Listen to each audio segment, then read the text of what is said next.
Hello, and welcome to Beyond the Benefits with Savoy. My name is Chris Vanderwall.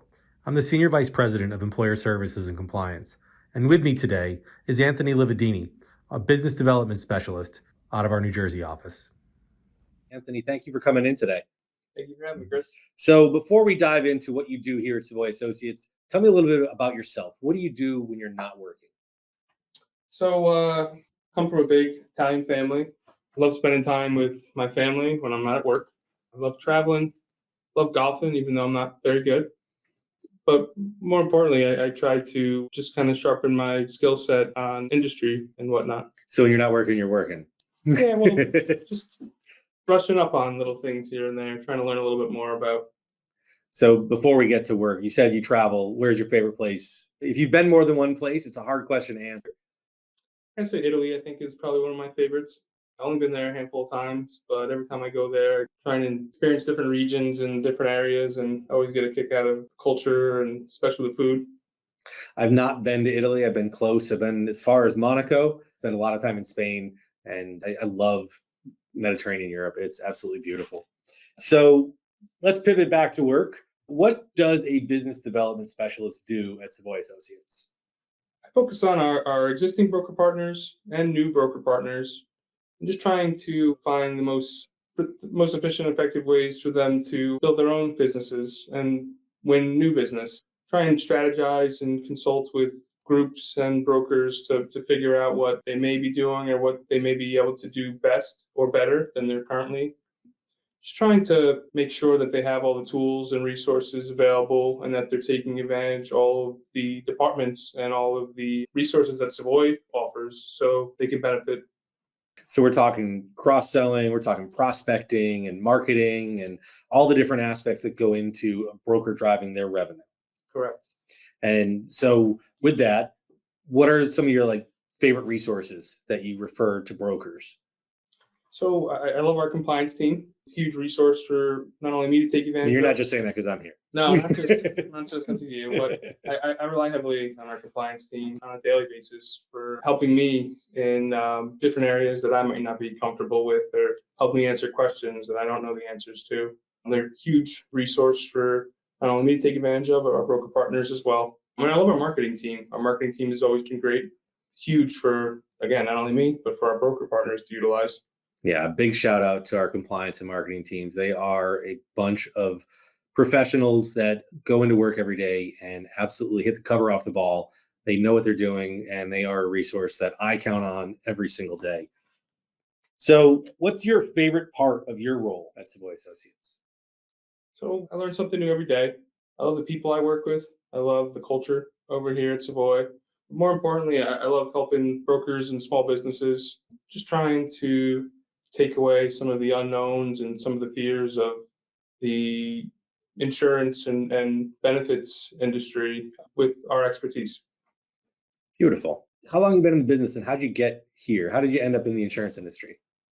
So I've been in the business I've been in the industry for about 13 years now.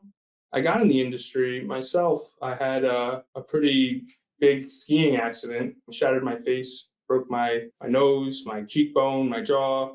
I was right out of college. Wow. And I had to get facial reconstructive surgery. So it was a pretty big medical cost for me at the end of the day. I was in sales at the time, and I was nervous that I didn't have the money to pay for the facial reconstructive surgery. It sounds expensive. Yeah, and then I was fortunate enough that I had a pretty rich benefits package. I also had a great broker partner that kind of helped me through the ups and downs. And I also was working with an HRA at the time that really helped me to pay for some of those out-of-pocket expenses. So something that I was terrified of actually turned out to be a positive. And I learned from that experience that not all of it has to be scary. If you consult with the experts and kind of learn the ins and outs of your benefits package, and you don't rush into getting services or procedures done or facial reconstructive surgery for the first expert that comes your way, there's ways of navigating these benefits to make sure that your out-of-pocket expenses are minimal at the end of the day. So what I thought was going to be a huge out-of-pocket expense turned out to be very little. and I wanted to help others and try and navigate that as well. It's a testament to you and a testament to what this industry can do. I've asked people that question for years. How did you get in the business? Because for so many people, it's not on purpose. Some people they are, but a lot of people end up in insurance somehow. And yours is the first story I've heard about somebody having such a positive experience with their health benefits. But I'm sure it's not the only story out there. And it's a testament to you, both to be able to overcome that challenge and to what benefits professionals can do to help people overcome what could be the biggest challenge they'll ever face. Absolutely. What keeps you motivated every day? So my family, my professional life as well. I always strive to be better and sharpen my skills. So I think motivation is I want to be able to provide the most for my family, but also for my friends and my colleagues as well. So you're motivated by service of others, and that's a fire that will keep you burning for a very long time. That's excellent. What advice do you have for people starting out in the industry? They're going into maybe their first fourth quarter, or they're going into their first renewal cycle. It's their first day, first month, first week, first year, even as an insurance or employee benefits professional. What would you tell those people? Great question. I would say, don't be afraid to ask questions. Find maybe a mentor or an expert and professional in any particular marketplace that you're not comfortable with, and latch onto them and just try and learn from their experiences and from their expertise.